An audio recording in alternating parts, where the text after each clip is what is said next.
Good morning प्यारे बच्चों। आशा करती हूँ आप सभी अच्छे होंगे तथा अपनी पढ़ाई भी अच्छे से कर रहे होंगे। आज हमारा टॉपिक है गोलीय दर्पण का फोकस तथा उसकी फोकस दूरी। तो आप सभी जानते हैं गोलीय दर्पण दो प्रकार के होते हैं, अवतल दर्पण तथा उत्तल दर्पण। सबसे पहले हम अवतल दर्पण और का फोकस और उसकी फोकस दूरी के बारे में चर्चा करेंगे। तो दिए गए तस्वीर में आप देख सकते हैं, ये दिया हुआ दर्पण अवतल दर्पण है। इसमें जो मुख्य अक्ष के समांतर आपतित किरण को दिखाया गया है। जिस प्रकार परावर्तन के नियम समतल दर्पण के लिए लागू होते हैं, उसी प्रकार वे नियम गोलीय दर्पण में भी लागू होते हैं। चूँकि वक्रता केंद्र C उस गोले का केंद्र है जिसका यह भाग दर्पण है, अतः C से दर्पण के किसी बिंदु को मिलाने वाली रेखा उस दर्पण पर उस बिंदु पर अभिलंब होगी, जिसे टूटी हुई रेखा में दिखाया गया है, रेखा B और C। आपतित किरण AB तथा इस अभिलंब CB के बीच एंगल CBA आपतन कोण होगा, जिसे I से डिनोट करेंगे। और परावर्तन के नियम के अनुसार हम जानते हैं कि आपतन कोण परावर्तन कोण के बराबर होता है और आपतित किरण आपतन कोण के बराबर का परावर्तन कोण बनाती हुई एंगल CBF, जिसे R से डिनोट करते हैं, BF दिशा में परावर्तित हो जाती है। इस प्रकार मुख्य अक्ष के समांतर आपतित किरणें परावर्तित होकर मुख्य अक्ष के एक ही बिंदु F पर आकर मिलती है। अतः हम कह सकते हैं कि किसी अवतल दर्पण का फोकस उसके मुख्य अक्ष पर वह बिंदु है जहां मुख्य अक्ष के समांतर आती किरणें दर्पण से परावर्तन के बाद मिलती है। अब हम उत्तल दर्पण का फोकस और उसकी फोकस दूरी देखेंगे। अभी दिए गए चित्र में हम उत्तल दर्पण का फोकस और फोकस दूरी के बारे में चर्चा करेंगे। तो जैसे अवतल दर्पण में अभी हमने पढ़ा, वैसे ही उत्तल दर्पण से मुख्य अक्ष के समांतर आपतित किरण के परावर्तन की हम व्याख्या करेंगे। उत्तल दर्पण से परावर्तित किरणें मुख्य अक्ष के एक बिंदु F से आती हुई प्रतीत होती हैं। बिंदु F को उत्तल दर्पण का फोकस कहते हैं।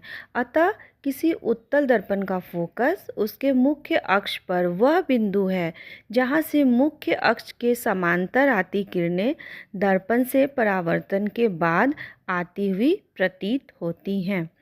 फोकस को कैपिटल F से, दर्पण के ध्रुव को P से और दर्पण की फोकस दूरी को स्मॉल f फोकल लेंथ से हम सूचित करते हैं। अब हम गोलीय दर्पण की फोकस दूरी और उसकी वक्रता त्रिज्या में संबंध देखेंगे। तो दिए गए तस्वीर में आप गोलीय दर्पण की फोकस दूरी और वक्रता त्रिज्या देख सकते हैं। गोलीय दर्पण की फोकस दूरी हमेशा उसकी वक्रता त्रिज्या की आधी होती है। ये कभी कभी एग्ज़ाम में पूछता है प्रूफ करने के लिए, और इस पे रिलेटेड बहुत सारे न्यूमेरिकल्स भी एग्ज़ाम में आते हैं, इसलिए हम इसे ध्यान से पढ़ेंगे। दिए गए चित्र में ये एक अवतल दर्पण दिया हुआ है, BB अवतल दर्पण है। इसका ध्रुव P है और इसका मुख्य अक्ष PC है। AB एक आपतित किरण है जो अवतल दर्पण के मुख्य अक्ष PC के समांतर और निकट है। तो इसके परिभाषा से हम जानते हैं कि किरण AB दर्पण से परावर्तन के बाद मुख्य फोकस F से होकर गुजरती है। चूँकि त्रिज्या CB दर्पण सतह के B बिंदु पर अभिलंब है, इसलिए परावर्तन के नियम से हम जानते हैं कि आपतन कोण परावर्तन कोण दोनों आपस में बराबर होते हैं। तो एंगल ABC बराबर होगा एंगल CBF के, लेकिन एंगल BABC बराबर होगा BCF के। ये दोनों एक दूसरे के एकांतर कोण हैं। हम लोग मैथ्स में पढ़े हैं और जानते हैं एकांतर कोण आपस में बराबर होते हैं। तो इसलिए एंगल CBF बराबर हो जाएगा एंगल BCF के।